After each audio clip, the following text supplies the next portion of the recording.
Hello, I'm Sue Monkey Mason and welcome to my podcast commentary for The Thing, the prequel The Thing, the one after that one. Let's just not get this started and just press play now. Right, okay, straight out the batch, this movie should have had a subtitle. Outpost 31, obviously not 31, 32, 33. I like it how it's got the original classic Universal logo, that's pretty awesome. The Norwegian camp, there's something, it's not just The Thing. Now, this film gets a lot of love and it gets a lot of hate, and you're going to get a very honest and open podcast from me right now. I did the podcast last night for The Thing, that is actually mastering in the background, and then I watched this thing, that thing. I watched this last night straight after. Got all the way to when they were going in the spaceship and fell asleep, so I want to just go raw here, listen to the commentary.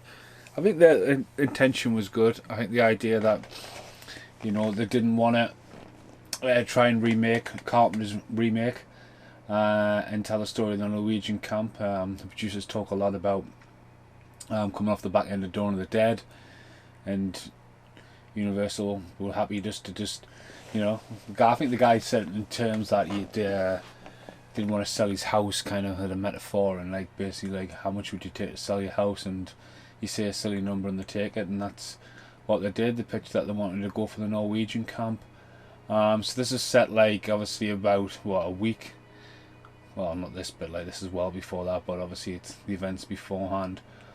Now again, it gets to fill in the gaps, it gets to fill in the story, it gets to be its own story, I guess. This is filmed up to where is it, oh what the fuck's it called, St. Patrick, I want to say Patrick or something, Stuart, St. Stuart, I've got a saint stuck in my head, I don't think it has a saint, but very close to the original film of the Carpenters. The fucking CGI just on that screen, man. He's a proper one. Little enhancements there. Troll! This guy from Troll Hunter, amazing movie. So this is the guy who started the first one, so it's pretty cool that he's at the start of the fourth, but it's not Larry Frankel, is it? But yeah, just before this starts off, obviously really they wanted to keep Norwegian at the start, very controversial, because obviously a lot of people don't like subtitles. And I'm getting a new chair tomorrow, so I do apologise about my chair. One of my friends, Mark, had never seen The Thing. He just said he'd never had the chance to seen it, and he said, "Oh, I want to watch it." And then he was watching this one. I was like, "No, man, watch the Carpenter one." So trying to explain that to somebody, the difference between The Thing. Oh, I've seen The Thing. Yeah, I've seen The Thing. Not that thing. Oh, just give it a fucking sub name. Outpost 32, Outpost 33, whatever the fucking Outpost is. Could have called it A Thing from Another World, just done that, you know.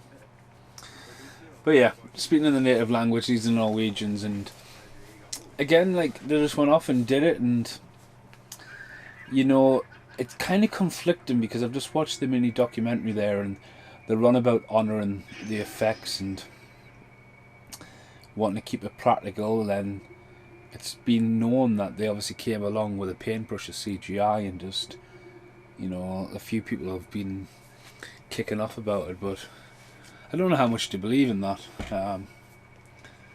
Score's quite good, I think. Again, no, just like, whoa.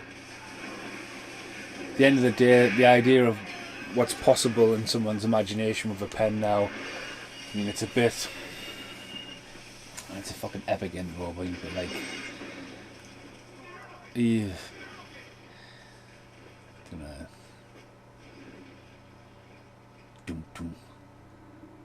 guess they're all reacting to the spaceship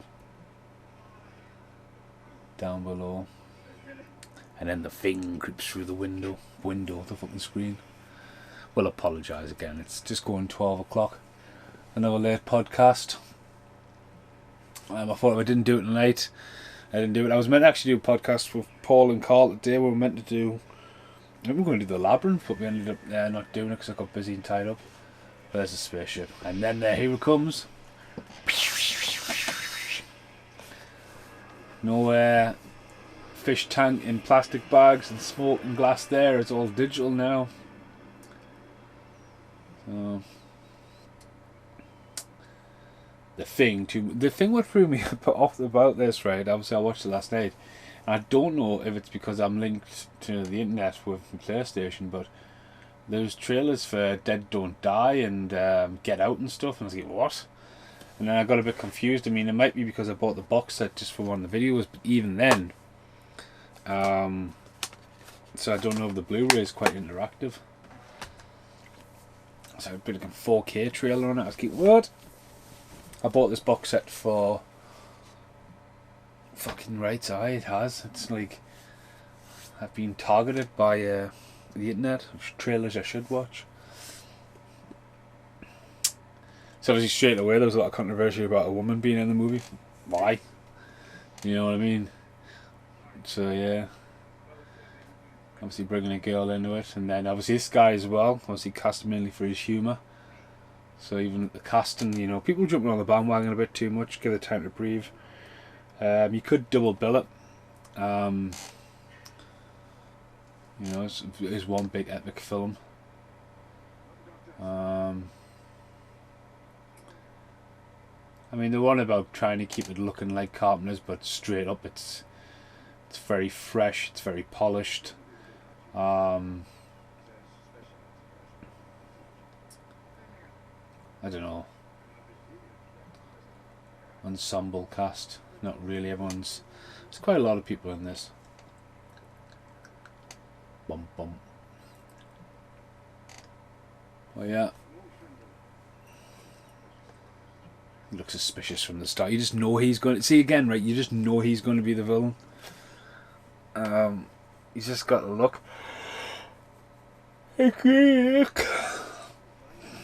of looks like the guy from the original thing from Another World. But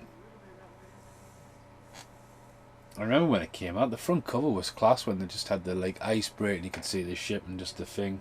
Then we got like the guy just screaming in the snow with his funky little hand going down. But at the moment right now it's just not a patch on Carpenter's start. I mean, Carpenter's start comes straight in with a dog chasing scene, and like that comes in with the snow plowing scene into the credits, you know, and it's kind of like, oh, we've got an alien discovery. Very much similar to what they do in Alien vs Predator. Go around just like sort of like creating a team.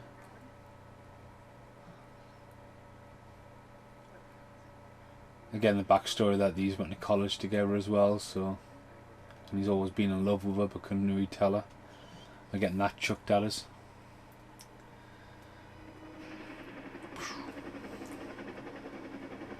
Pretty cool, like glace, yeah.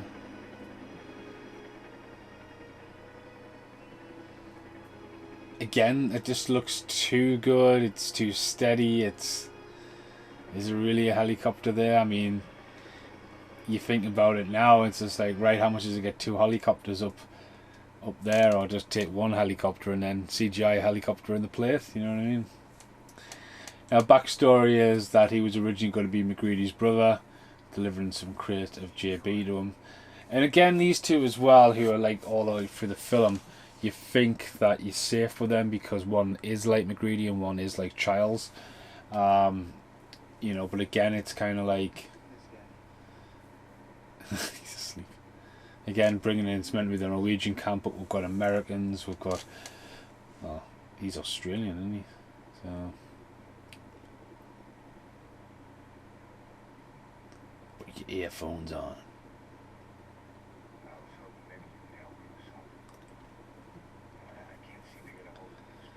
He's had a bit of a crazy career. He's great in Warrior. What's a film where he's all painted fucking silver?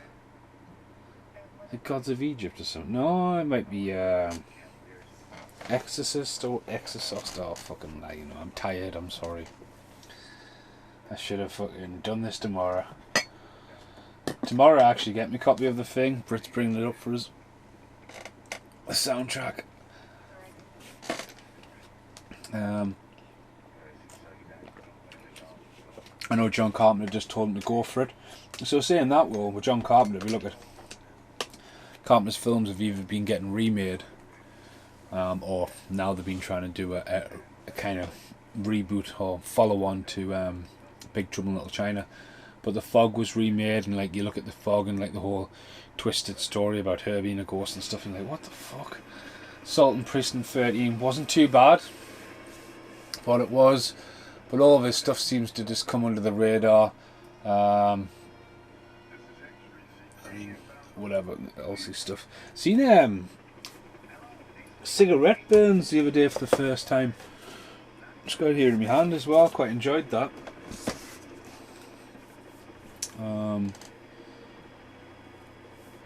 But again, Universal. It's just too clean. It's just filmed on a nice day and they've put added snow in, I think.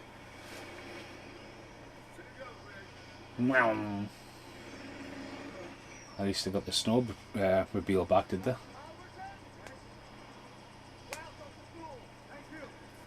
Again, CGI snowman.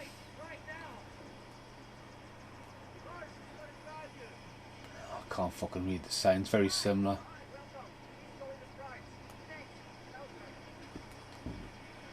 No post. Oh, straight there, no hanging around. Oh, I've got another one. Fucking hell.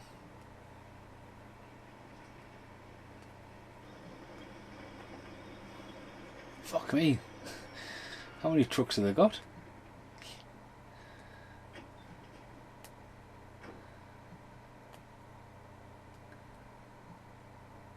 Alright, so they made a car cave in.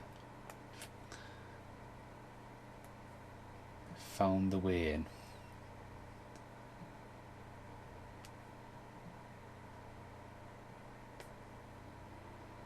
Again, I think, you know, like keeping it in 82, I mean, you can't got to worry about phones, internet. It's like the radio doesn't work. Oh, and that's already established in John Carpenter, so you don't really, you know. I'm like, oh shit, the radio's still broken. Now it's all about like how to take a mobile phone out of the equation, especially if you want to feel like any kind of characters in Jeopardy. It's just got to be done. I love the location sets here as well, for how real or set they are. But I'm just a massive love for blue at the moment, cosmic blue.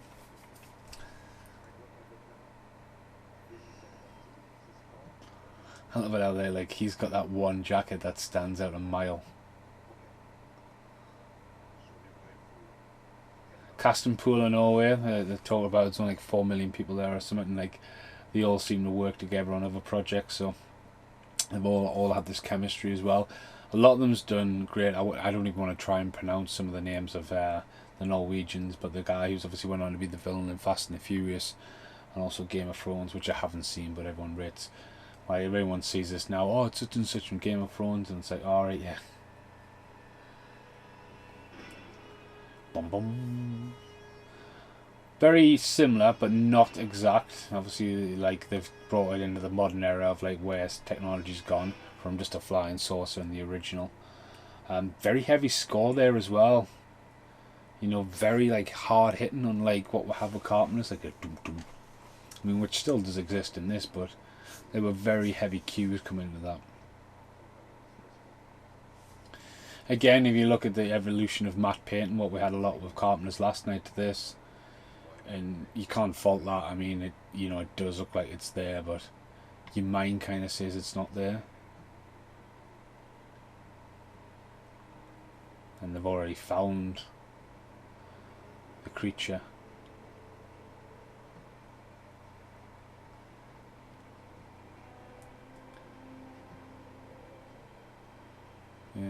Creature in the snow. Again, though, they haven't tiptoed around that. Like, how the fuck did they find that creature there? Because it's quite some distance away. It's snowy. Well, they have. And also, like, what the fuck does it originally look like? Because at this point, it hasn't seen a human. It's 10,000 years it's been in, or 100,000 years, and it's never seen a human, so it's not going to come out looking humanoid.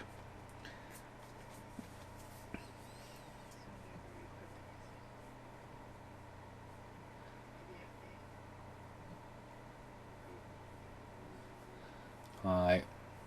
Cut it out. I mean, it's got fucking horns. It's a devil.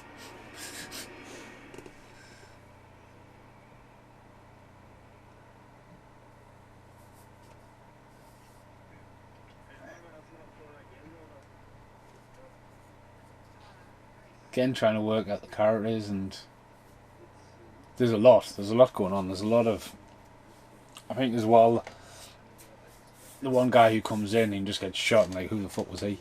And Carpenter's, and then this being essentially a ghost story, but you're trying to take it all in, like who's who, and you've got like the new scientists working with the girl coming in, obviously going to sort of take leadership. The Norwegians who are already have really good shorthand as well, especially speaking of different language, you know what I mean? There's a lot. There's a fucking lot of people in that room.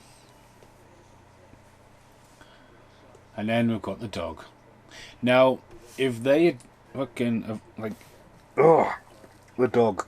If that was Jed, I know Jed are long dead by this point, but all the CGI they're pumping in this film to paint him to look like Jed, that would have made perfect sense all the way through, because there's only the one dog, and it don't help themselves at the end of the movie when the dog runs away, and then the next scene we're in the Carpenters and the dog looks totally different. Yes, I know it can absorb other animals, right? But the fact is, it hasn't. Whatever. It's the one fault with the movie. You go, oh. Now it's an hour 42. We're 20 minutes in already. Again, these shots are obviously, remember, of Carpenter's, you know, the whole floating around, but you don't feel any kind of, it's just too crisp. It's, the coldness isn't there for us at the moment.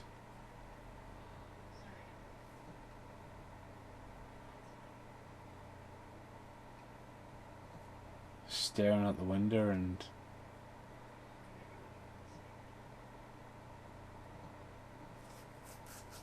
I mean, to anyone looked up there and see that many stars and that and realising that we're fucking alone is just fucking ignorant. Of course there's someone up there.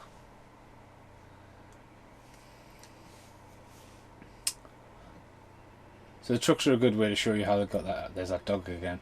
Shows you how they got the ice block back. They skipped around how they cut it out, like, but there we go.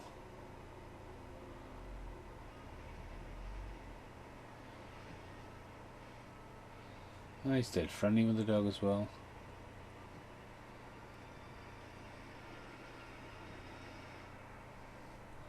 Block of ice, obviously seen this in the Carpenter movie. Obviously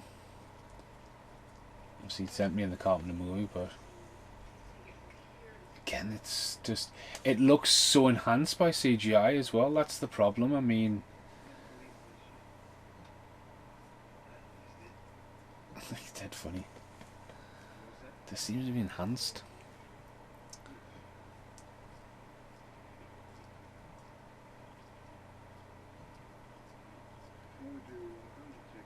See, if I was casting, I would have had them both clean shaved.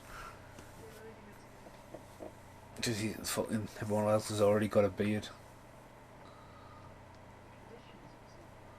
Good choice in her not giving her much makeup as well, because like,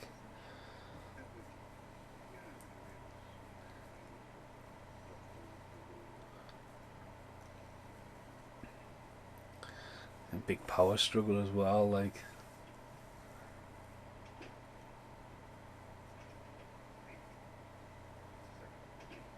Oh, put down.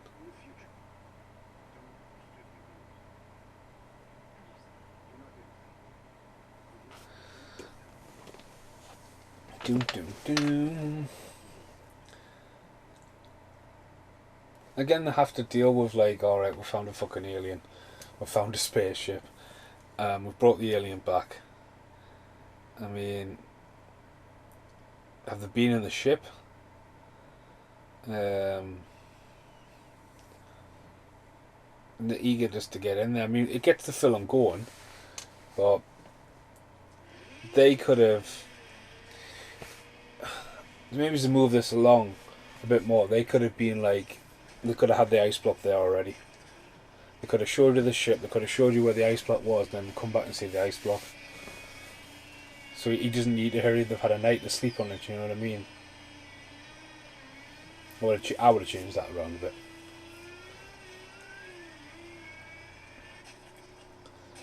Keep building a bit of tension here, thinking that it's going to fucking pop out and fucking shit your pants, but that's just a little wake up call.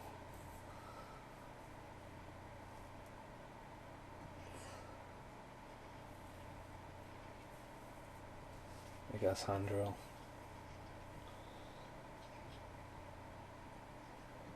Again, the science as well when she's looking down the scopes and stuff like that, and it's CGIs and shitty bitties.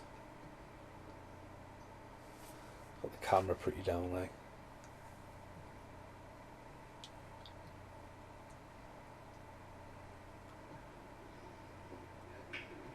Again, I got the pool table, similar lights set up. Communion room, bar in the background, very similar. Fucking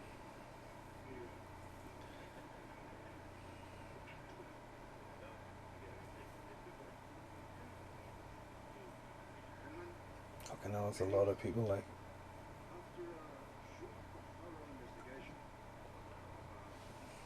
We found a fucking alien.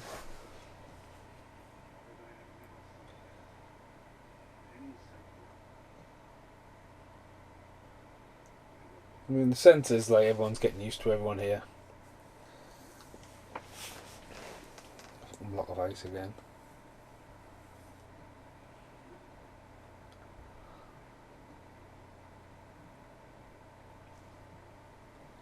For and out, like Link in California, man.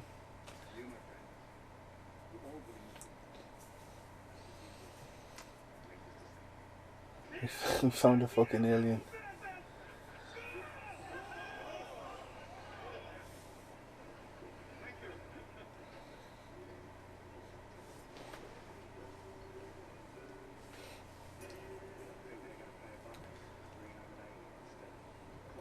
Him there drinking the beer. He's the guy you find. His throat slit and wrists gone. Again, when you sort of like rebuilding the script backwards and going, right, how's the axe go in the door? What the fuck's this two-headed creature? Who kills himself? So again, to the guy, what point does he think he's going to kill himself? You know, and they moved it as well. We'll talk about that in a minute. While they moved it, but and then them singing a Eurovision Song Contest.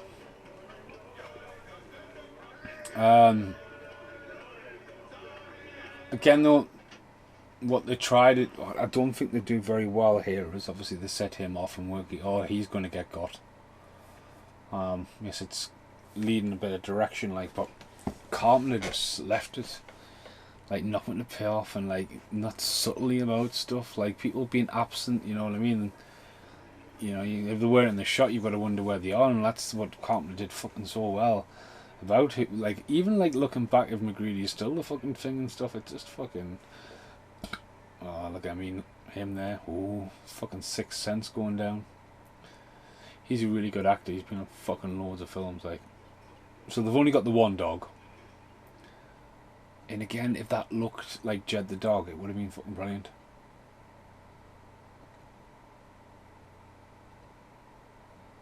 So he creeps in. It's not like he's going to take a fucking selfie with it. He's just obscure. And then boom. Take it all now. There's a fucking. Is there a jump scare? No, with him.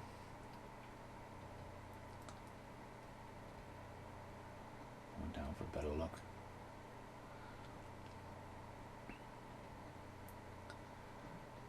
I want to say that's not there. Oh.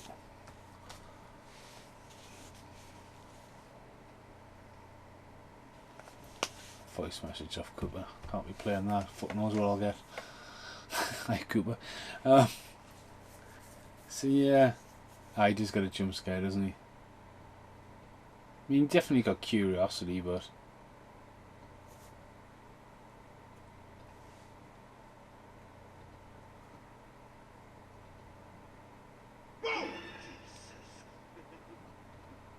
great jump scare that.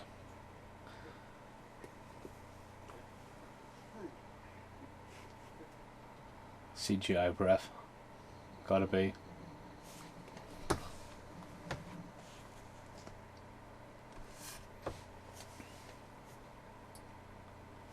Boom.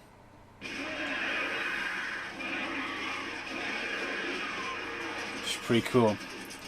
It's a good jump scare. It's a mislead or jump scare.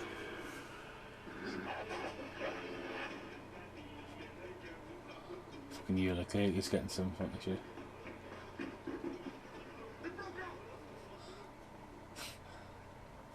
This is like a scene from Aliens. Alien 3.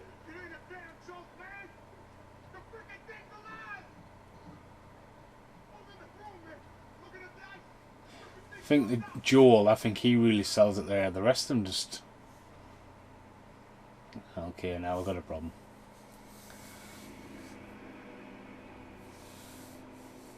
Now that's real.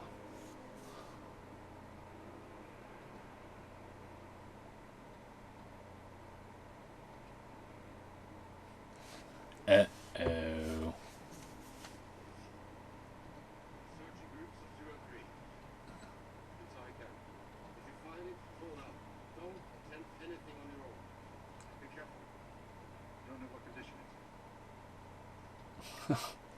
It's unorthodox that. Let's go alien hunting in twos. So again, I don't think you really play the guessing game as much as Carpenter's. It's just like, oh, alright, who's the thing? I mean, we're presuming that the guy in the helicopter who was checking on it, he's been turned now.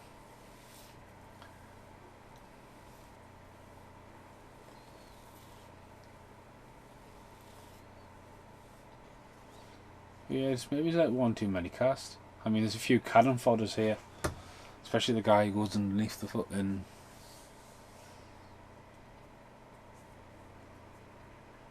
Oh yeah, because the dog's been killed, and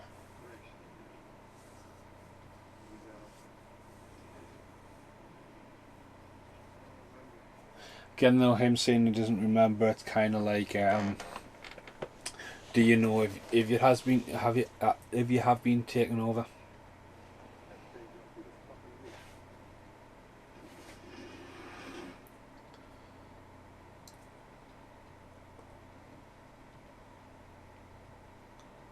Hello.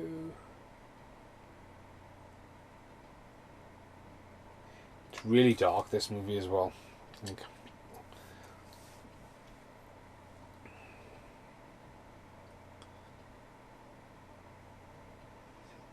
Lars's dog.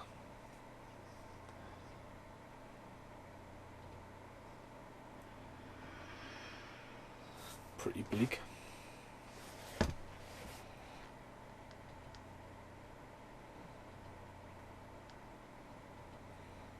think the director and producer was saying this was quite a small set.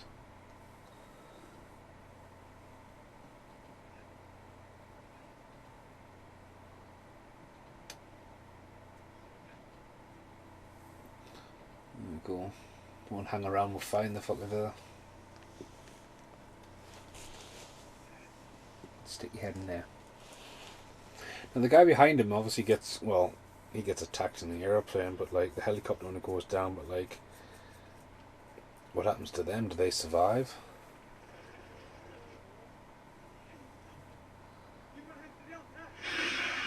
Oosh.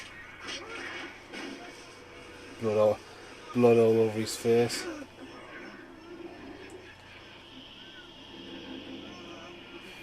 See, it's more growling, more like roar, you know, like the creaking effect of Carpenter's. Well, he's fucking dead.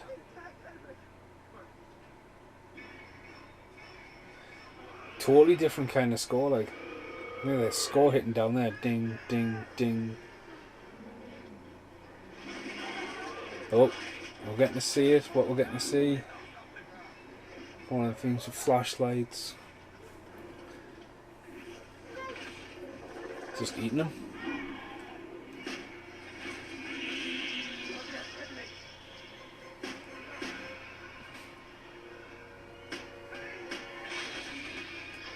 Can we see pop gun in it?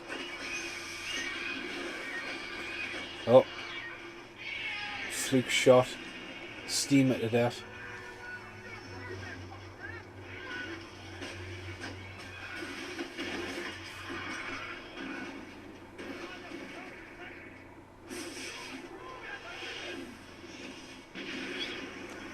Done. Burn that motherfucker down. But it's already got to somebody. It's pretty cool, he got half a body flying down there as well, but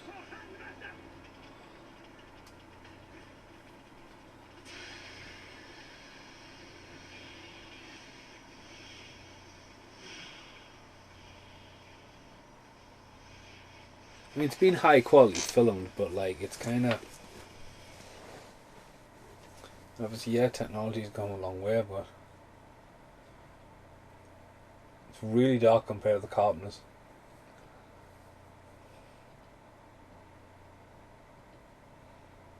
So if it dissolves or anything, it's more like this guy doesn't have much luck as he fell down an iceberg. He's fucking just seen his mate killed in front of him.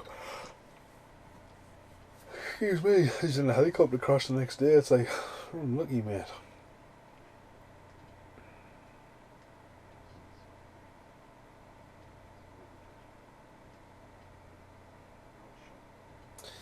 That fucking cold-hearted speech, like, oh shit, someone's dead, but you know what? We've got a chance to get an alien here. We've got a spaceship. Like, no remorse. Fucking black heart guy. There you go. That's an 80s throwback. Light a cigarette up, it's fine.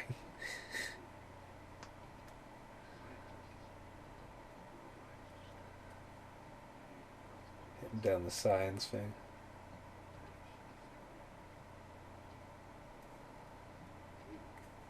Fucking totally cast as McGreedy, like.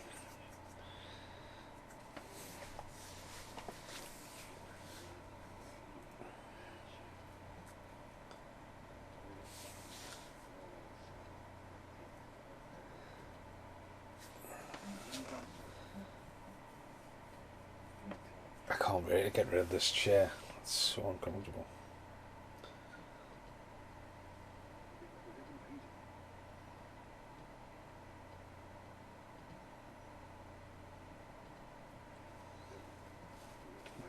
I think he was the one who, it might be him, but the director was saying that he couldn't get out of his country, so he had to drive 36 hours to Milan to get an aeroplane to get there on time. I was like, fucking hell.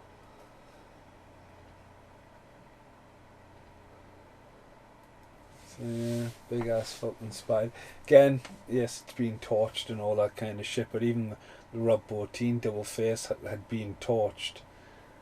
Just the fucking jelly and stuff. Kind of makes you think what he's actually looking at.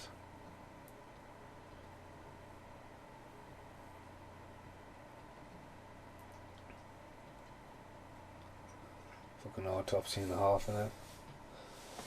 Getting a little old marsh, split it open like Blair does. So it does carry a few beats. The same movie.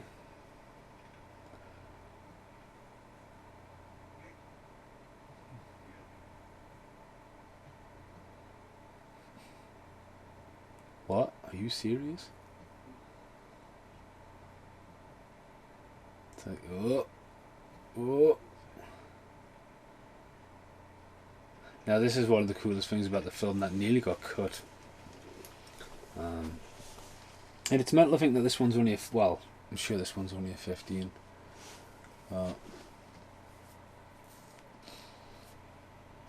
Digging into the guts and stuff.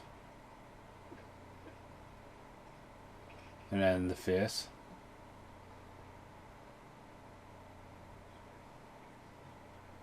And that's really cool. And then it's really even more cool when you can see it and you can see the transparency of the skin and see the teeth alignment. I mean, it's just it's a great idea. Tell me what that noise is.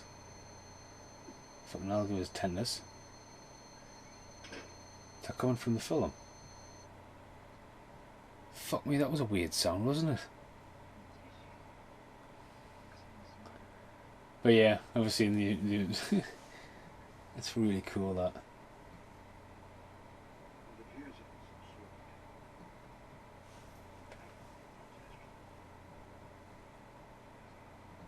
Fascinating.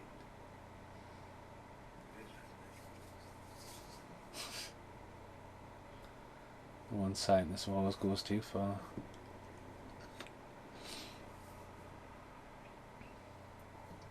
So here as well, has she been gotten? Was she gotten? I mean, what time did that creature have? I mean, it had time to kill the dog. And then does she mislead him here?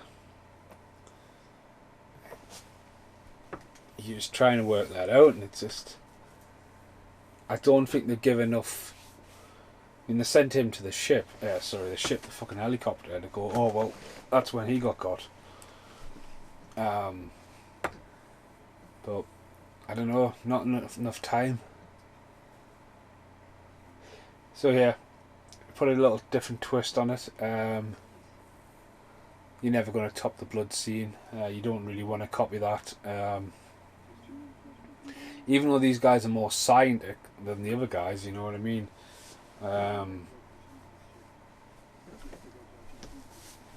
Obviously the fact that it can't, it just spits everything out. What fucking fingers he got? That's right. The fillings is like a sort of open your mouth, right? Okay.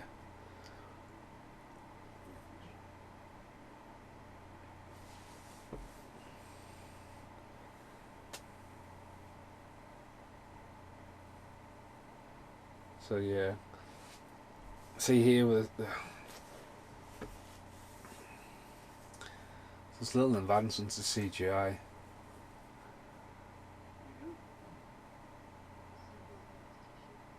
Kind of should have been treated a bit more. I would go for a bit more nostalgia with this movie.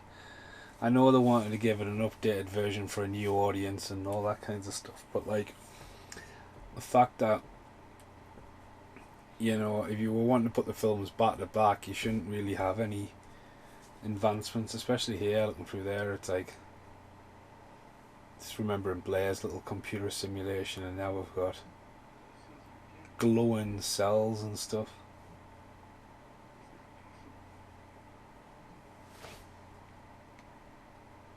Boomf. I mean, what happened to Blair's blue dots and red simulation? So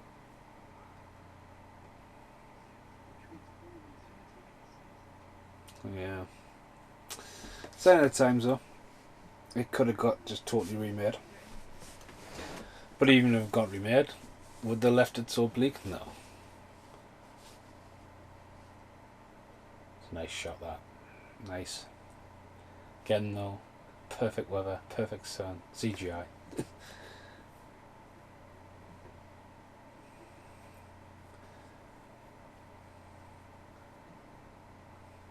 Again here, that look.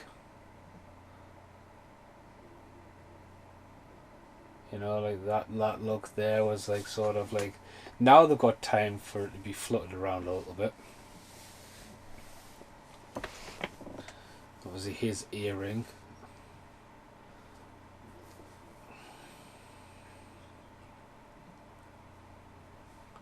Oh, he would be the pilot though, wouldn't he?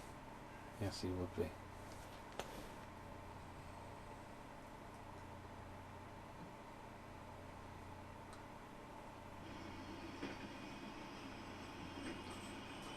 Okay. Take your own baggage.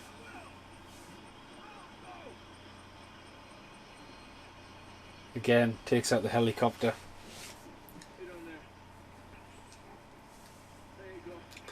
It's a big ass helicopter compared to McGreedy's, like, isn't it?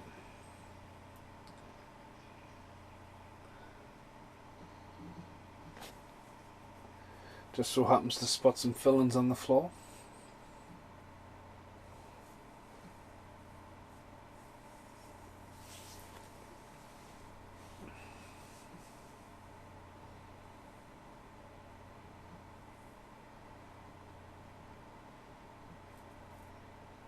Bum bum.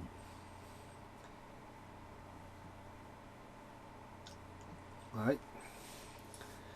Some fillings. A little twist. More blood in the toilet as well, isn't it? So.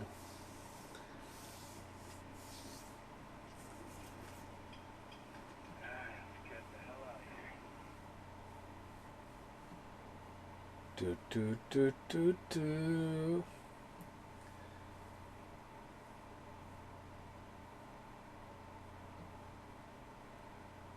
As well as she's got a bit of an outsider, yes, she knows that lad from college and stuff like that, but she's getting thrown in there. She's conflicting with this guy who's just obviously power hungry. Then you've got the rest of this camp. She connects a bit with Lars, but obviously they don't even speak the same language. But like, that's one big difference. Everyone knows each other in the other movie. Everyone knows the fucking characteristics and stuff like that. This, it's just a clusterfuck of people, isn't it? Again with the music cues. That's CGI, you can tell that. So how heavy the music's coming in there, like fucking running through, like frantic. Pretty heavy scuba cues for just trying to wave down a helicopter. It cuts to the helicopter silence. Hiya!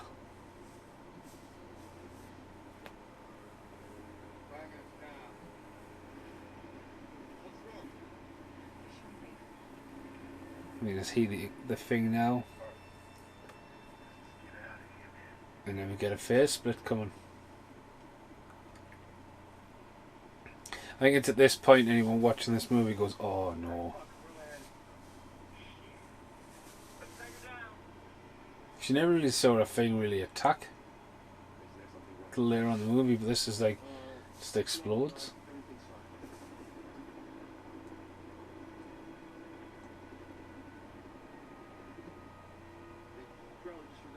You know, the fucking misleading here that he's shaking like Palmer did in the original. He's been discovered.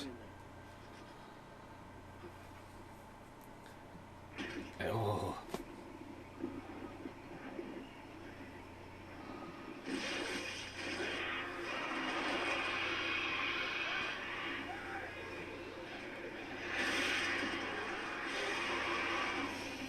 Ooh. I don't know, just there's too much CGI. It's so we're resuming here. There's 4 of them on the helicopter, and 2 of them survive. You come back human. So what happens to the other 2? You know what I mean? It's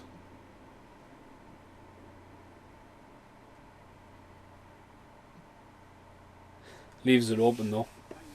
The thing maybe is not completely dead because it's over there. This is an homage to Windows as well.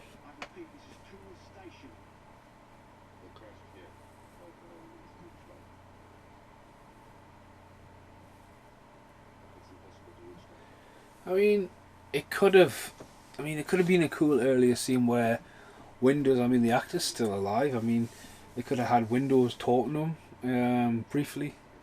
Not even a fucking full conversation, just like a little radio frequency before the lost contact.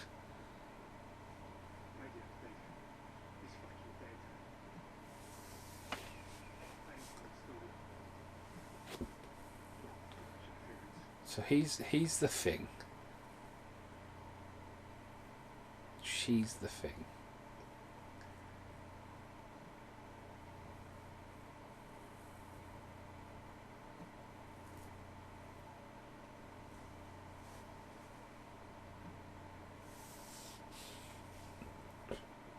Dun dun dun. Someone's cleaned up.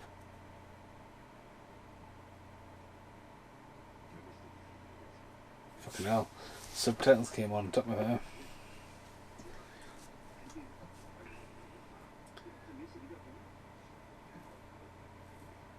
Now I remember rightly from the comedy last night, I think he's talking to him in Swedish and he's talking to him in Norwegian. But apparently that's... obviously they all can understand it.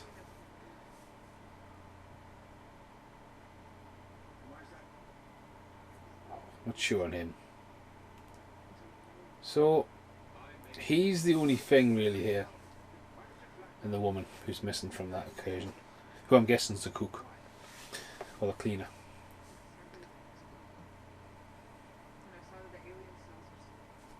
She's got the radio community. Oh, she's there actually.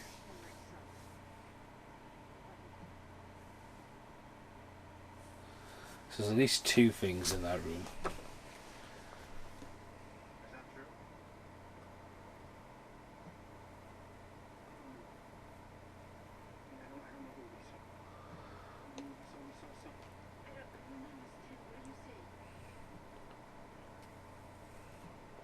The guy just gets killed in the drive-by. Ugh.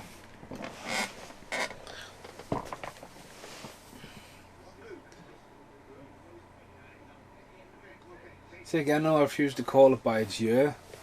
You know what I mean? It should have totally had like.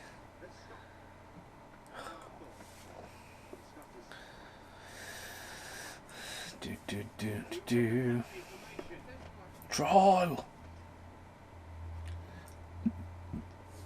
Laying down thick.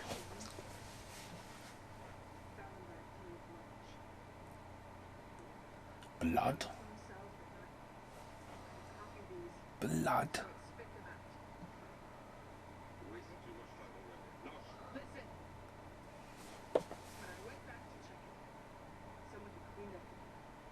Again, it hits down the paranoia. It's trying to lay it down to me personally, but it's like McGreedy's fucking being in front of the fire. You come at me right now.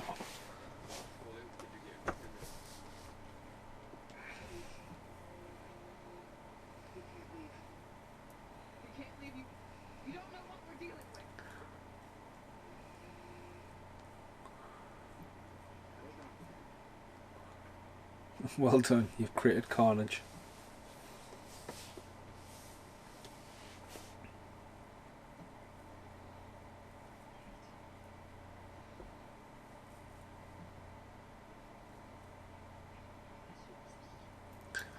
See the creature though as well, it's kind of like, it's like, to be honest with you as well, with the creature there, it's already infected the original leader, and now it's going to go for her, taking like out the alpha.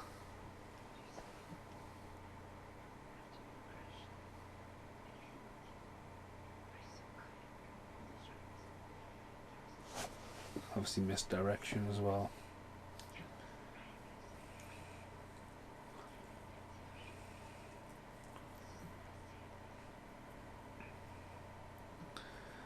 Suspicion, I mean, pointing the finger at him.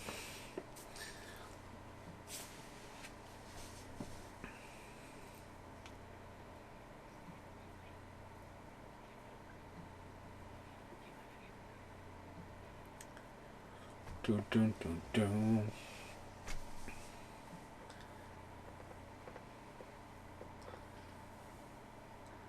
See it. Gets her in a dark room. Turns on the creep. Again though, like, this is the second like attack on camera straight away. But they've obviously went to showcase a lot of transformation, and you know, again, these wanted to show more like the person knows what it is, but it's just along for the ride. It's a host. There you go. Again, a lot of this stuff is unpractical as well.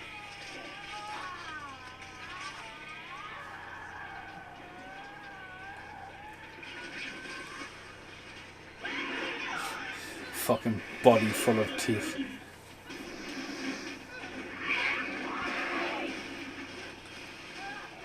Again, we never really saw this in the original, did we? You know, this guy just gets whacked down there. Just take him out for the crack. Fucking uppercut.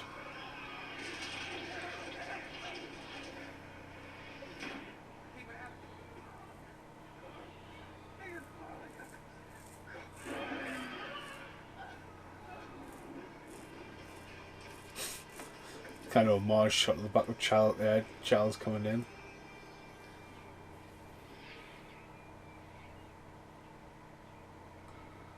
I love how I just opened the door and it's still there, just sucking on the blood.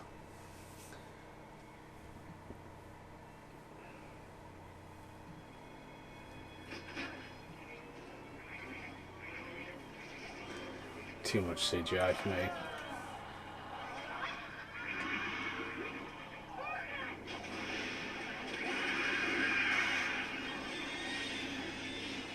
Fucking burn that motherfucker down.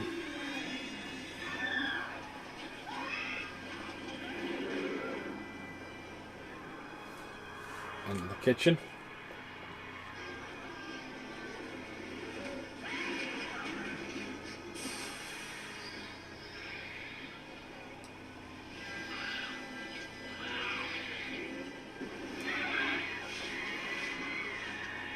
Again, no, it's not even like a guy in a suit running around on fire. I mean, it's all CGI, so.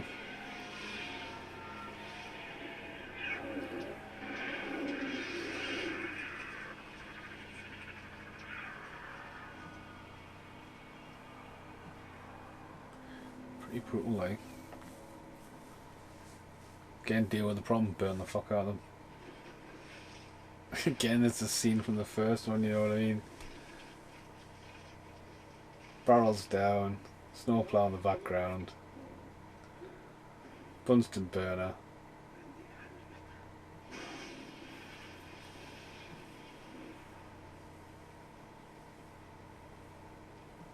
Yeah.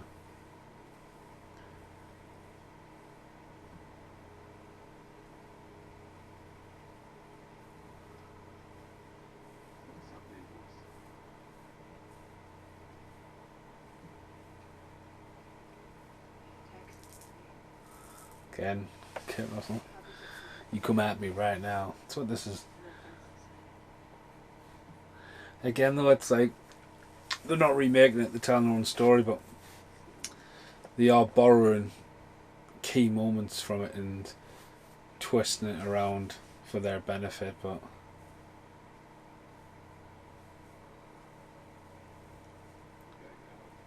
this is a love letter to Carpenters, really. I mean, people will revisit Carpenters and go, right, it's just a name. The Thing and the Thing. Which thing? That thing. Oh, like, fuck off, man. Which thing? Carpenter's Thing. Well, who directed the fucking number one? Well, I don't even fucking know. Let's have a look.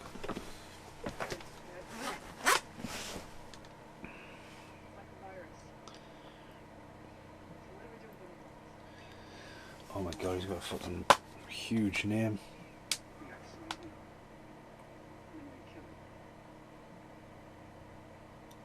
Such small font. Matthew Van what? Where's my phone? Oh.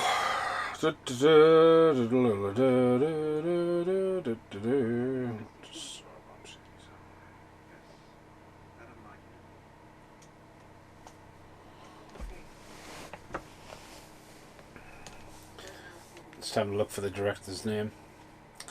On this podcast. Again, she's sitting at home like Kurt Russell. The Thing. So 2011.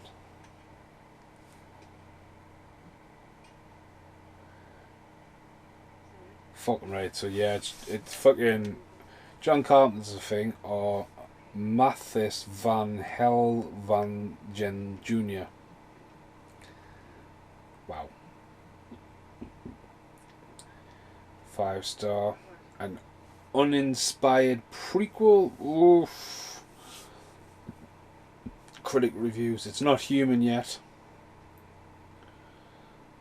I mean, there was a dog at the start of it. Filmmakers used Kurt Russell's height.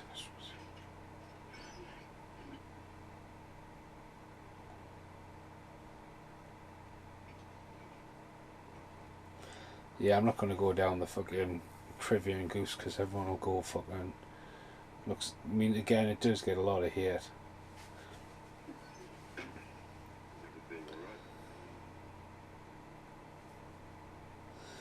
Mary Elizabeth Winston, she's the young one. Oh, she's from Scott Pilgrim and stuff, man.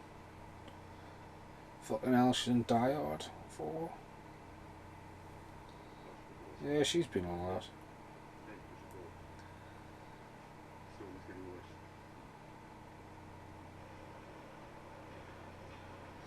Oh yeah, he's from Lost and all sorts of stuff.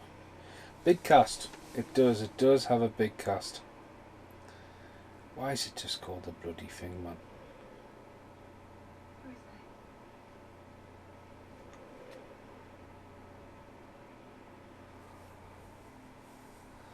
They come out the night, like Kurt Russell.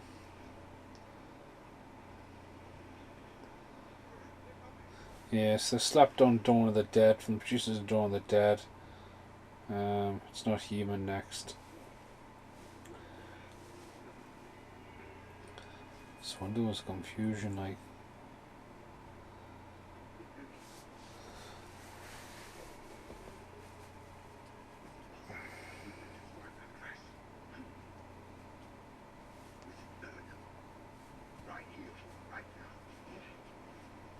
Yeah, so there's some nice. Again, I think with reviews and stuff, it's hit or miss. Die Hard fans can love it or hate it, you know what I mean? Were they ever going to win? Yeah.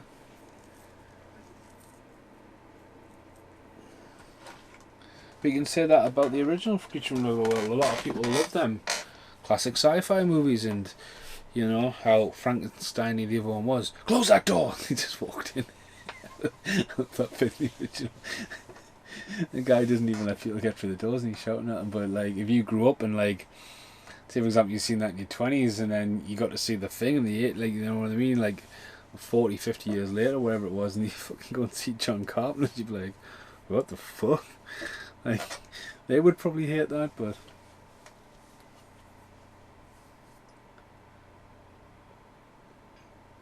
I mean, I would have been so fucking cheeky that I would have had one of the tellies going on there and I would have had The Thing from Another World just playing on the screen.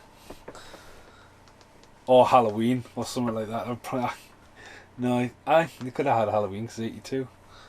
I would have had a Halloween playing on the screen. Or Dark Star. So yeah, lock them up.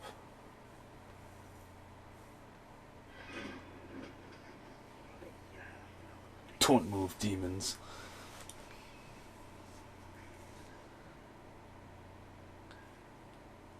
Again, it's not making anything a mystery. If not obvious the thing, then they're trying to like kind of mislead you, but it's not working.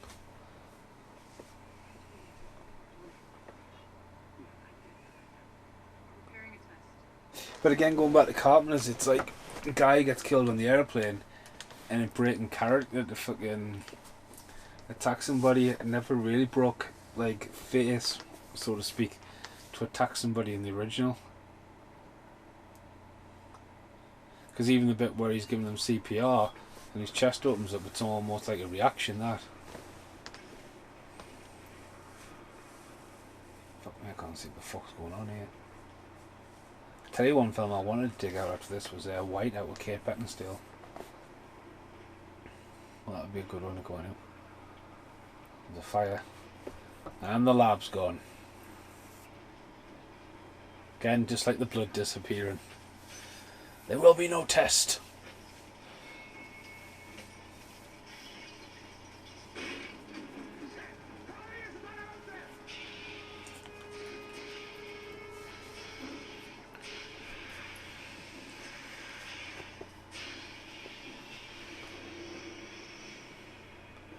Kerosene. Nice little tip to the bottles of kerosene, obviously, in the original when the sea one in the snow as well, so.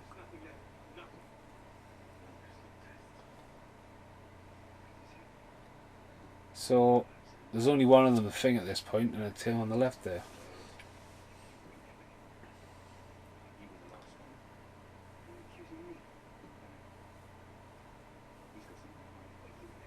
Again, though, if you hadn't seen the original, like.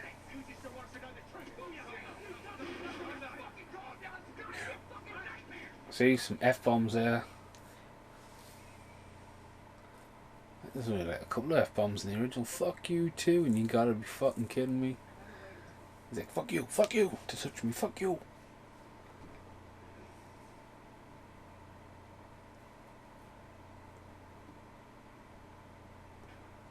Another group hug. Paranoia.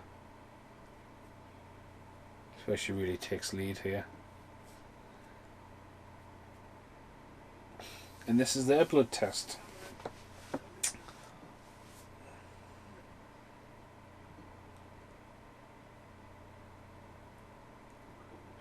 Open your mouth.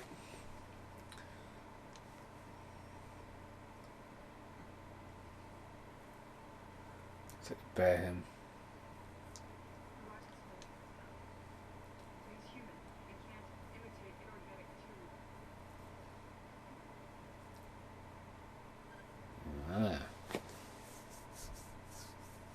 But we don't get a jump scare though, do we?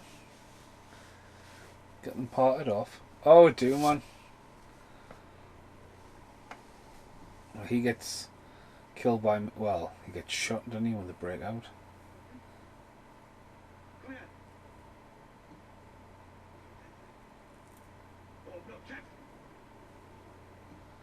It's coming up to 1 o'clock.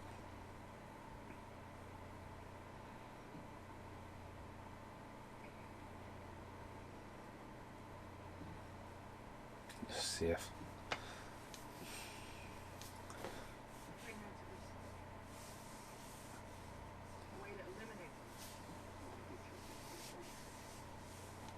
Again, he's looking too obvious.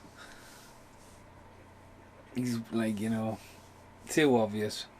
Begging.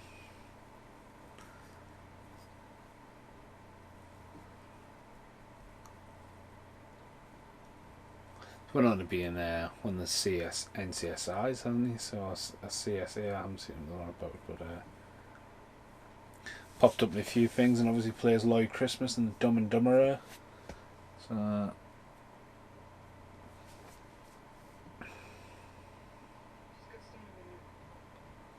her cameo in Die Hard 5 got cut, didn't it? Sure, that's in the deleted scenes. Lucy McLean speaking.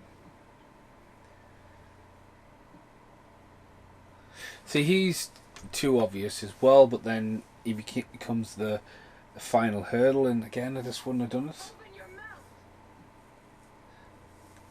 Like he is already the villain at the start, you know. He's kind of like the fucking born idol fucking scientist. That, you know, he should have just called the thing, right, let's get the fuck out of here when it fucking went down. But he shouldn't have been like, he should have been killed off randomly, forgotten about, and then it could have been.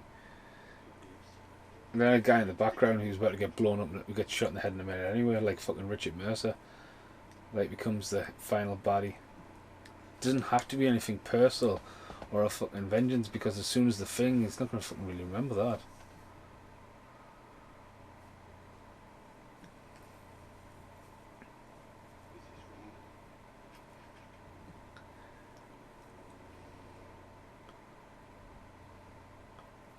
That creepy look.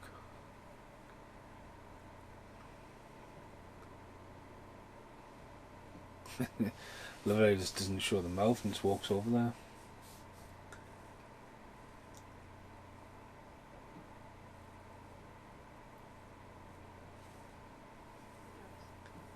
Four to four.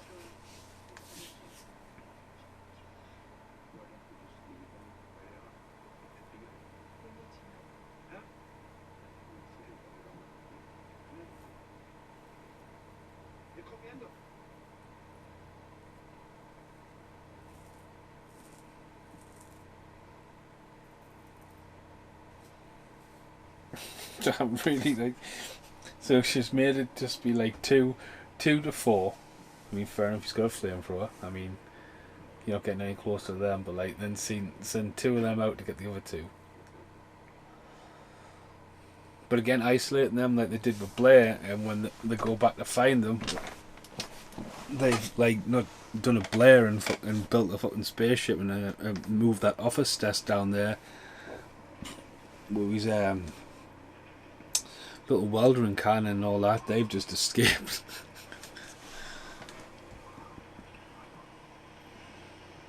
But rather than lock them up and escape, could they not have been missing a little bit longer?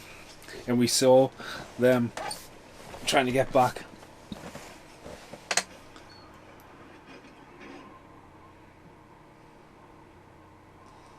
Yep, they're gone.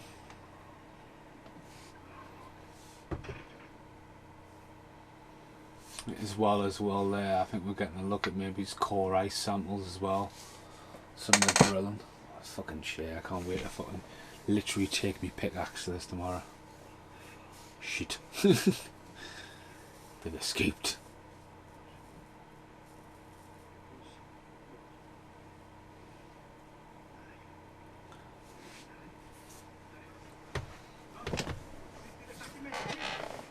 So does Lars go off here and he's gone? But then he sees someone side tackle him, doesn't he?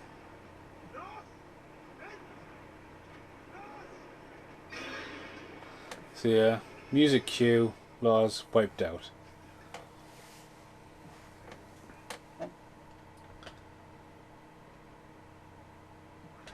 Just under half an hour left of this movie, half an hour of me ranting away. But again, I'm always going to say this, I'm glad they didn't just remake Carpenters. I'm glad we got a story, and you know, again with these podcasts you're always looking beyond the frame really, and just ranting away or mumbling away as most people say. Hey, let me in. Again, that's like TK coming in. I cut him loose. Loss has been good.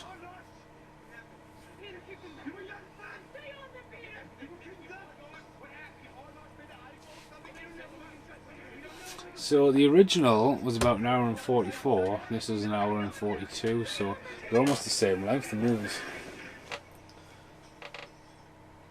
The supply window.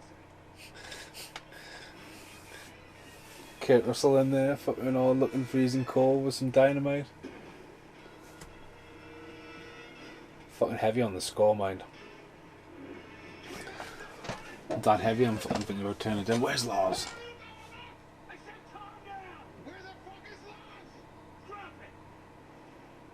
Where the fuck is Lars?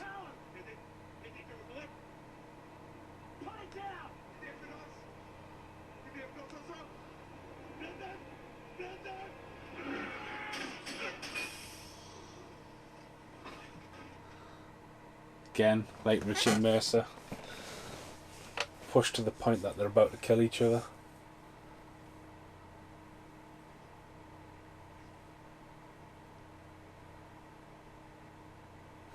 And then, because they don't realise the explosion, he gets knocked out, and almost like Hallahan having a fucking heart attack to the operating table.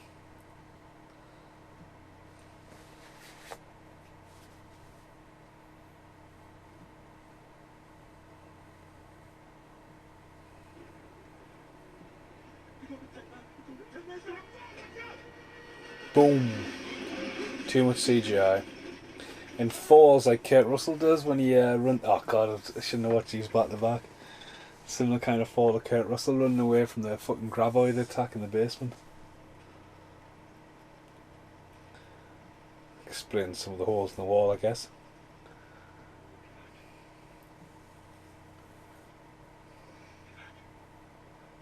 What the fuck?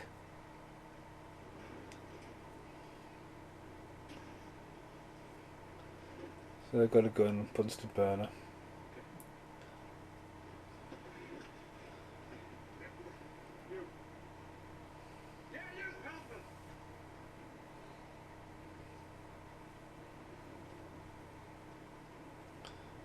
Fucking arm comes off. And again, it's a great jump scare.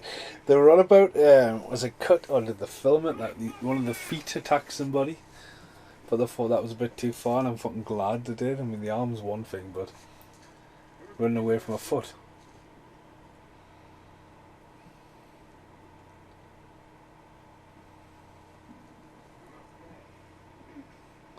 Yeah, this bit here. I mean, it's great how it's done.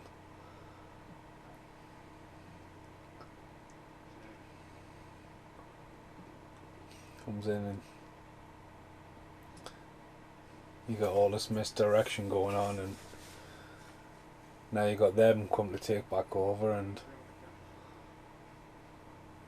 it's the biggest difference. You know, they go from that group to all these shattered groups.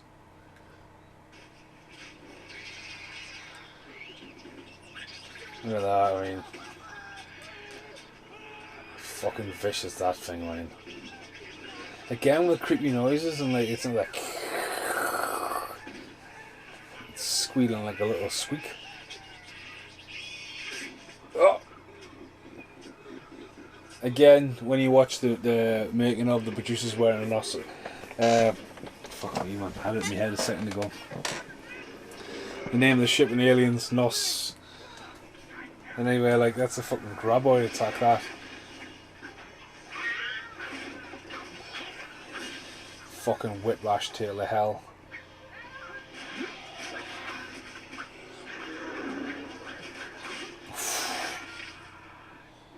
That fucking tail whips out a few people, like.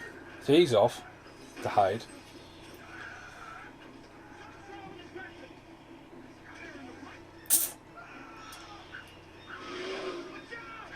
Creepiness.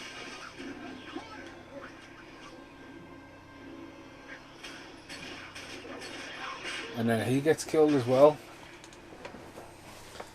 which is quite a surprising death. And certainly, like, there's a 5 that crash and they get back, so this guy really fucking sells at home. But going on here, like some of the special effects they've got, like practical and all that. Come back to another one's off.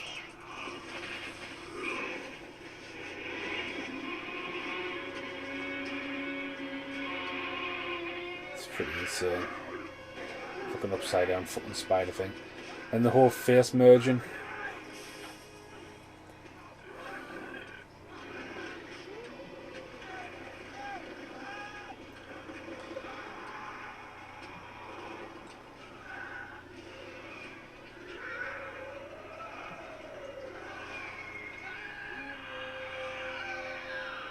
Again, just look how much it can just absorb. It's almost just like can break any kind of fucking wall.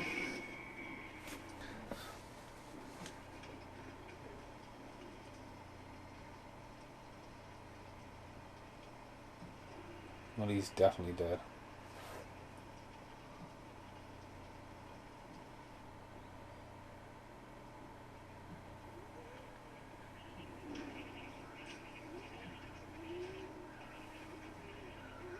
He's about to become the Thing.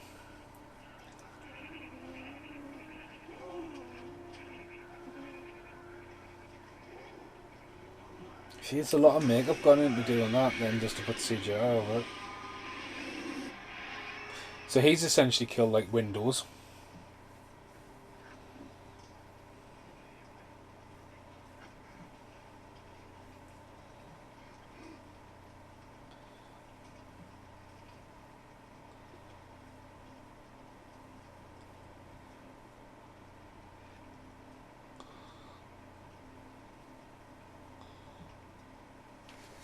Okay, there's a lot of backstory there. They didn't have a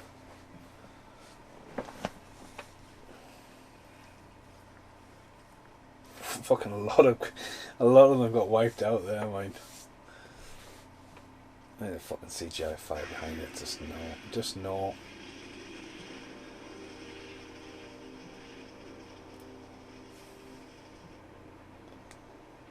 But again, why does the camp burn down for? Well, look, that's why. She went nuts with the. So he's got an axe.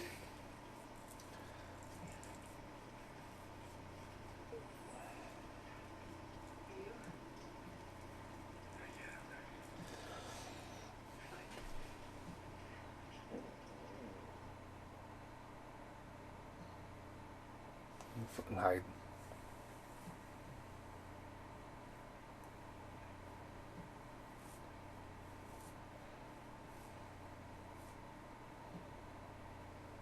Again, though, you think the double-faced creature's going to be like, this is them chasing that now, then this guy just seems to get, like, thinged.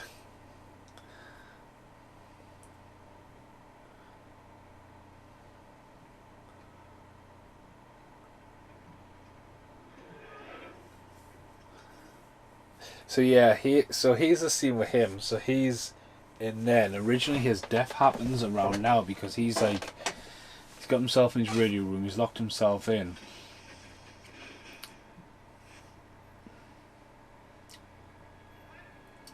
Lars has been taken out of the picture like Childs, and then we'll get this. So he's now victim or becoming the thing.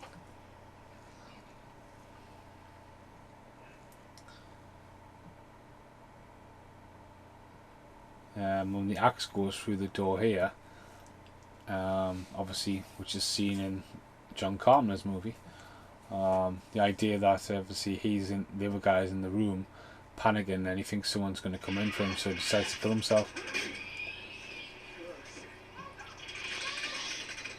It splits in half, of course it does.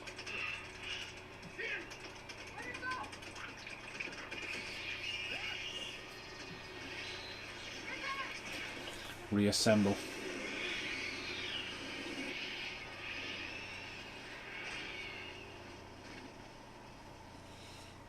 No, leave it. Don't touch it.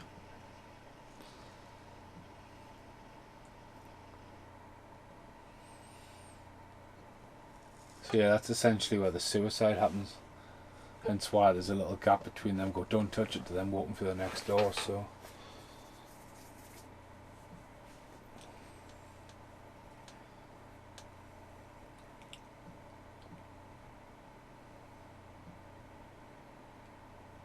He's just got a stick.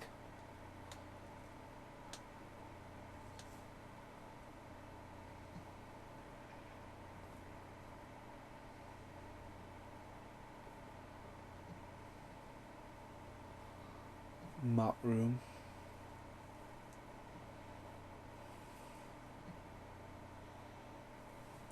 One of the continues, I think, is obviously the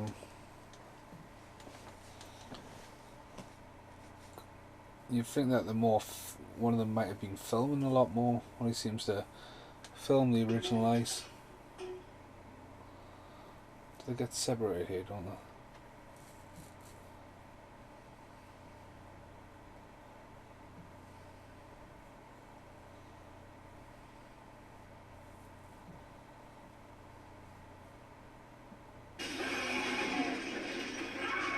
Not fucking hanging around there, is it?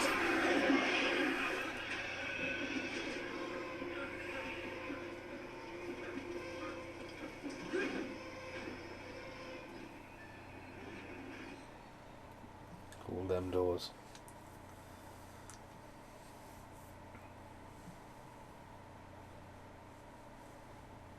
It's quite creepy when it comes creeping through here and it's that over a shot like.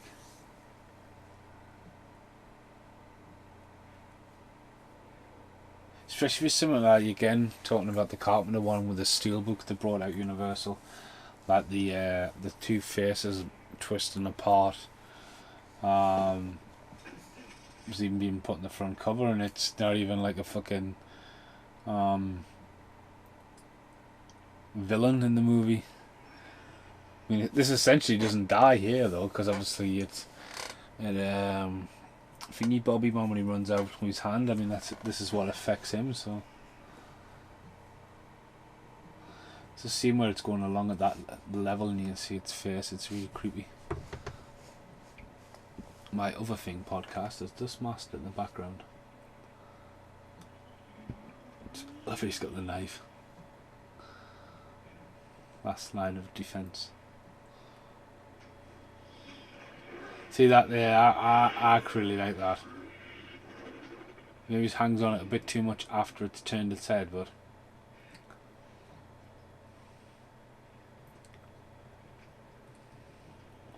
here it comes.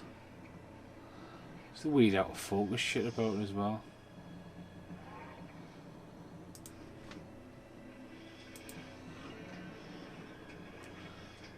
Again, it looks fucking evil as shit, that, like.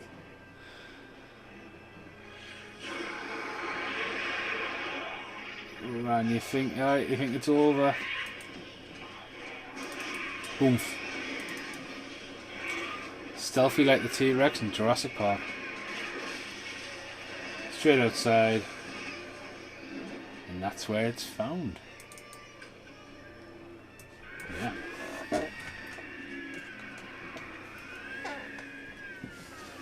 So I'm gonna give that an extra toast. Again, just layers, composites and stuff like that, you know.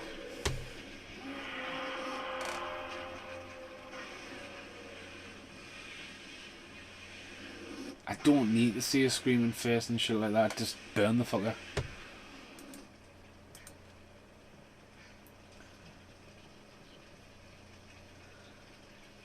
I mean, even there, it could have looked a bit more Carpenter, but no. Have that chance there with the final flame and how it's finally merged together. There he goes. And now we get the reveal that he's the thing and he's off.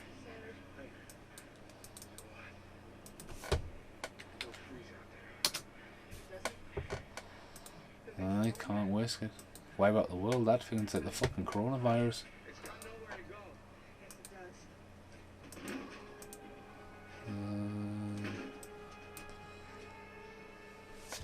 So yeah, hopefully both these podcasts will come out back to back.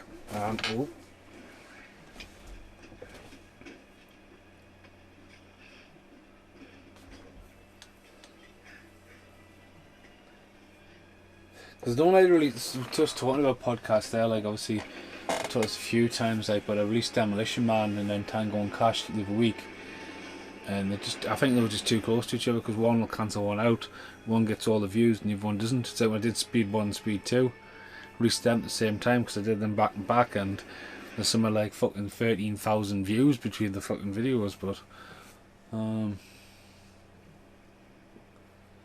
again, she's getting suspicious. Has he got his earring? It's got the earring. He's fine.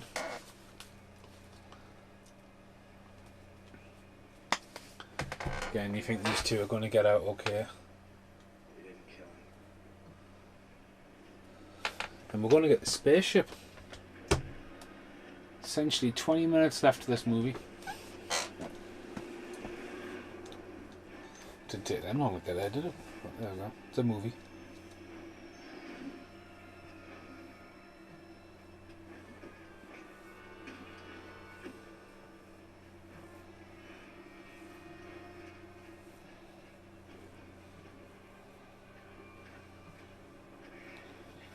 So rushing down.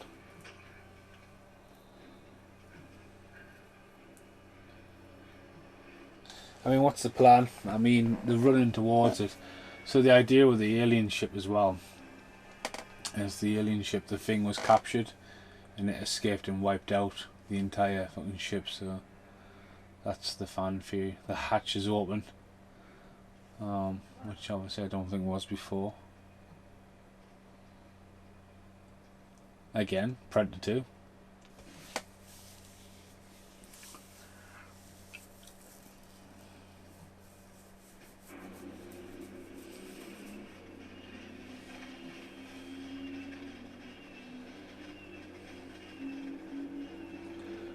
Fucking lighten up. Pretty little cool thing this though, like obviously if you watch the documentary about the thing, the lady's on about how they could speed it up and speed it up, it's going around a circular pattern. That's kind of what it's kind of doing.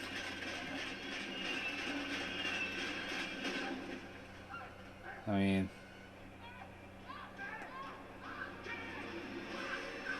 it gets separated there.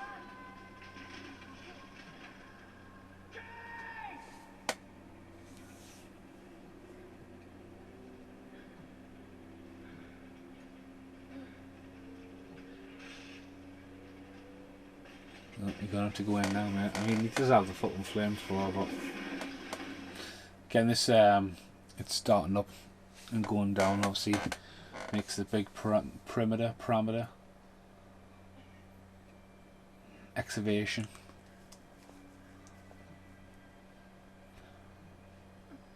So again, time has passed. She's woke up. He was coming in. Essentially, this is where he's been taken over.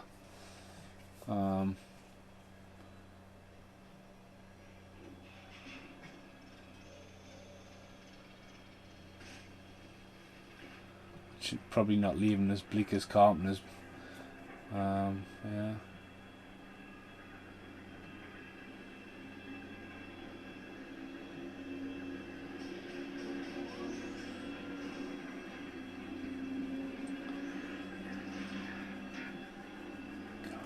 All this technology, man, like transformers transforming and stuff like that, and like you're meant to look at moving parts, and it's like, I think sometimes less is more with this kind of stuff. You're going to only look at some of 13 to fucking 20 seconds max, like make it like a fucking Mozart piece of fucking artwork to look at, not something where your brain's trying to work out what the fuck is going on.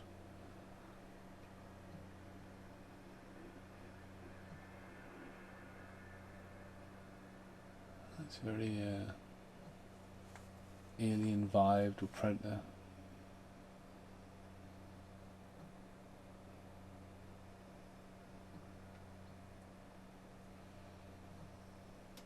It's cool that we got the spaceship though. All them years ago, right? Because the hatch is open in the original and you don't see them go in. Oh no, the Tetris block. I forgot about that. I was definitely asleep by this point last night. I wouldn't have had this.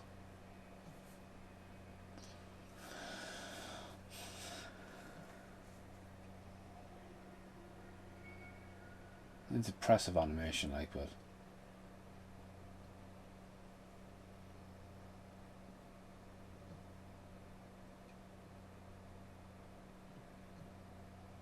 creeping around.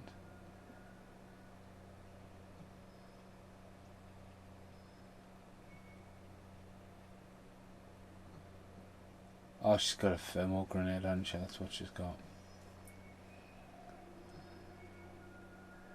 Oh, it's behind her, isn't it? It is the whole cry. See, that's quite creepy, right? More of that. Again, the realisation that there's a predator there. But then for it to come in and his face is sticking out. No point. No point do we need that actor's face in there.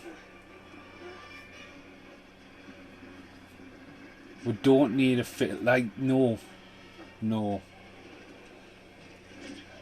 No. We don't need. Get rid of that face. Better. That is perfectly better.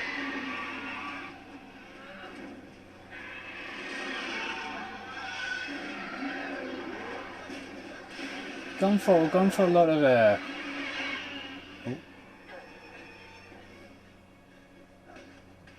Hope she's caught.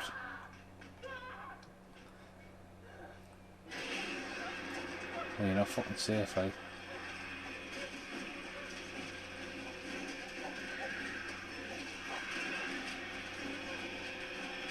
Again, where's the scorer?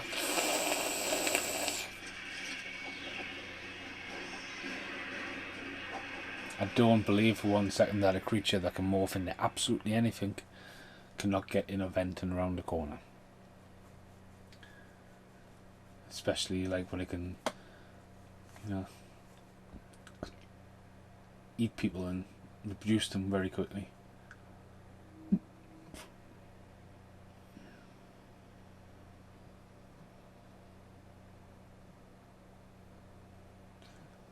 gonna go for the jump scare.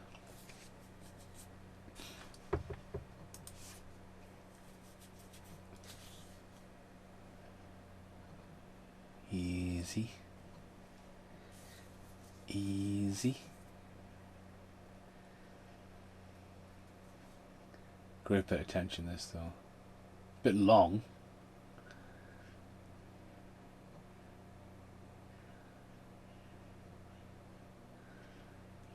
Easy. Boo. And there it goes. Creeping at you.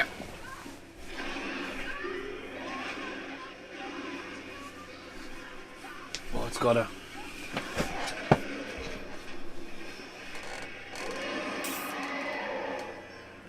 Thermal grenade inside. Fuck you too.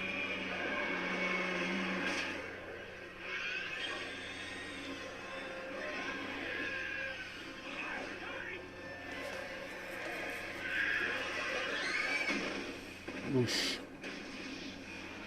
That's gonna wipe out the fucking whole ship, that one.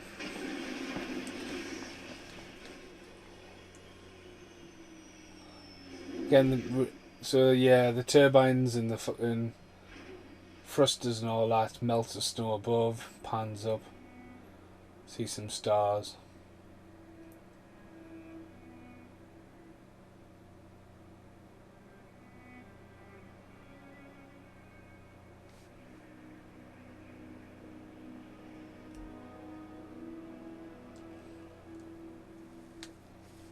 Come out the tunnel, don't they?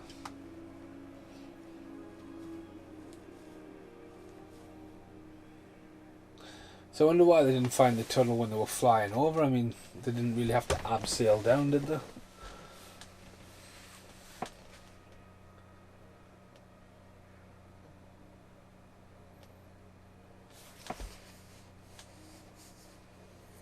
So now she's going to pick up. So again, going back to McGreedy and Childs, it's her and that, and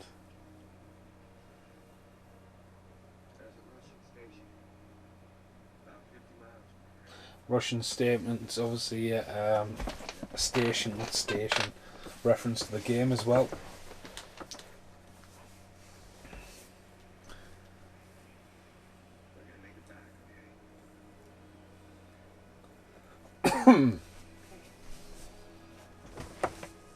Now again, doing this in this edition, obviously when you get both Blu-rays together, I would have fucking literally put her turning up in this Dune buggy at the end of the Carpenter's movie.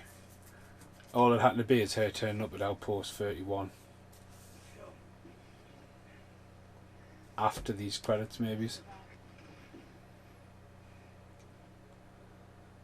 So there we go, she realises that he's the thing.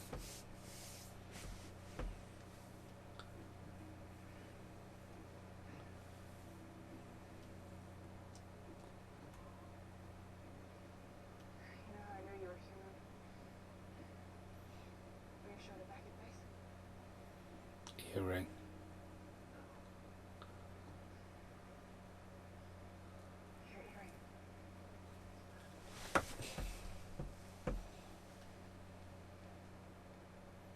Boom. Oh, caught.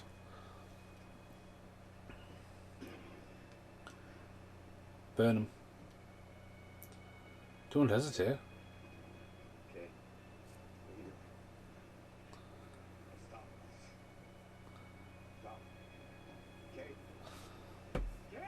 Burn him. You're hesitating for, man, Kate. Burn him.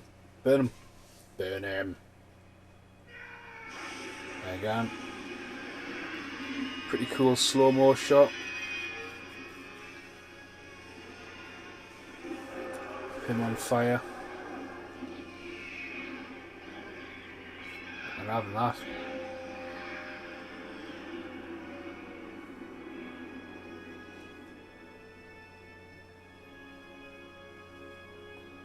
Don't look too shocked. You set him on fire.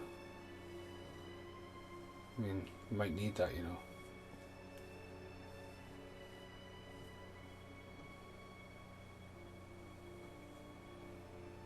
So yeah, she gets in this truck, and again,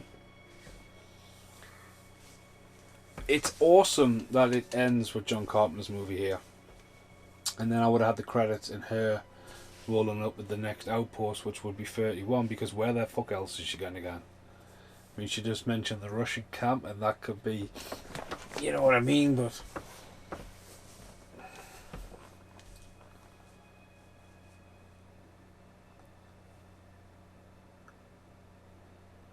Dum dum. Dum dum.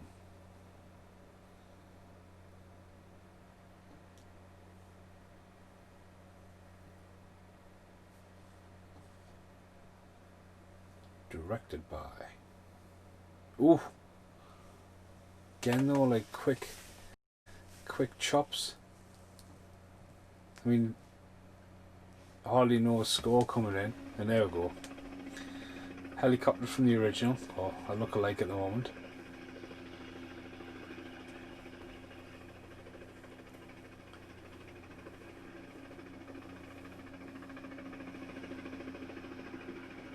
Music cue, bum bum.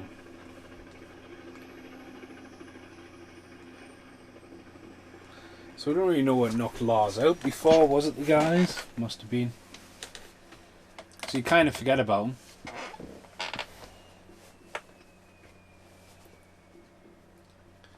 Oh, there he is.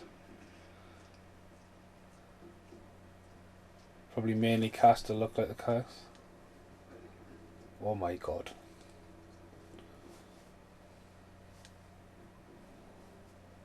The music score's coming in pretty nice, but shouting for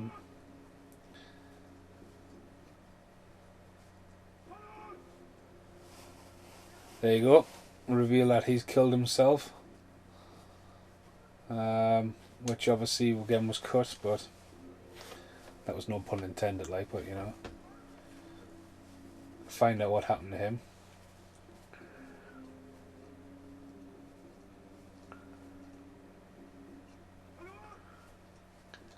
Where are they gone? Whoosh.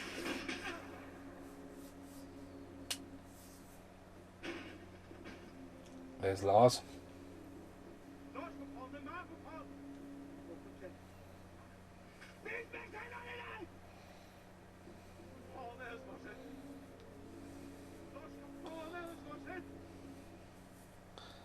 And then here, the dog runs away. I mean, at the end of the day, the dog's been around all the time, so the dog could be the one infecting people. That's how that's done it. And the fact that in them scenes there, they haven't paid attention to the dog's detail. And they can't just say, oh, well, it modifies another dog. There's only one dog. Do you know what I mean? It hasn't had encountered another dog ever to change its colours.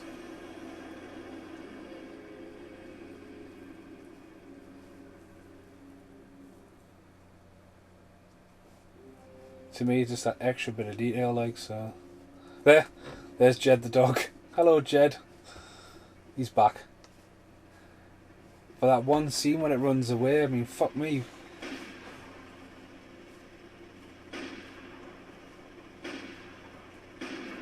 It's pretty cool. Right, so I would have had the credits roll here, and then I would have her, like, it just could just say 6 days later. She turns up at the camp. Hello. You know, you could even have like, yeah, over here. And then that's it. I mean, if they did that, that would have been going back to the whole Blade Runner thing about the replicants and he isn't. But then the sequel comes along and he isn't, so. It's okay. Again, I'm a massive fan of The Thing. There's 40 versions of The Thing up there. There's lots of content on my channel about it. I don't think it's as bad as it's got a lot of rap about. It is too polished. It's very predictable. It doesn't exactly give you any kind of like confusion about what's going on. It's great that they pay a lot of attention to them small details and try and build a script from it. I think the supporting cast is class. I really do think. I think the Norwegians are absolutely mint. That bit with the dog at the end, it's a massive letdown for me personally. I mean, at the end of the day, you see him on when they're coming in with a block of ice, and you see that dog, and you went, "Oh, there's Jed the dog." You know what I mean? Again, you could just paint the dog, whatever. So, we've been in 2 podcasts the last 2 nights. I will be back with Paul Ray and Carl in our podcast again. I was nervous about doing these 2 podcasts. This first time, ow, break my fucking arm. Because I've got a lot of love for this movie, and I wanted to really showcase it and show my love for these. This is what these podcasts are for. Talking out loud. Yes, I am talking on my own. We're in lockdown, you know what I mean? Brittany's not here. And share my love for films and passion, because that's what it's about, and it's just, you know, I want to share the love. So, yep, thanks for listening. Goodbye for now.